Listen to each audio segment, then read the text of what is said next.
Жанана көрмей өмір тәттілігін. Кенеттен өзгерді ана от ғұмырым. Қызықты көрер шақта кесел келіп, өкініштен жасым да төкті ұлыңның. Жанана, ұл-қызыңның қорған едің. Сен барда құлазып мен тоңбап едім. Анамнан 20 жаста айрылдым ғой. Ей өмір, неткен қатал, жалған едің. Өзіңмен сырласалсам тым жырым көп.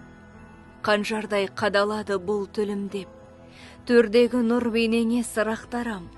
Немерелер бар, жетісті міне ұлың деп. Сен кеткелі, қабағым жүр ашылмай.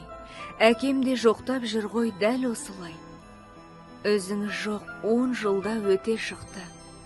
Бірақ та болды бізге бір ғасырдай.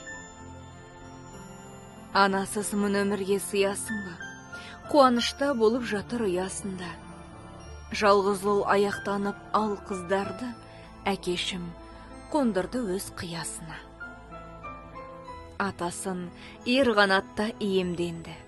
Айша мен жігеріммен үйде толды. Айсана іңкәр қызың жезделермен ертіп келіп тұра чейіндерді. Қызықты көрген дана қайран өзің, кей-кейде мазалайды сондай сезім. Ағайынның арасын берік ұстап, қызмет қып, баталып жүр айнам көзің. Әкемнің әрбір сөзін құп аламын, қаламаймын енді тағдыр сынағанын. Ұрпағының қызығын қызықтауда, құрметін көріп те жүр құдалардың.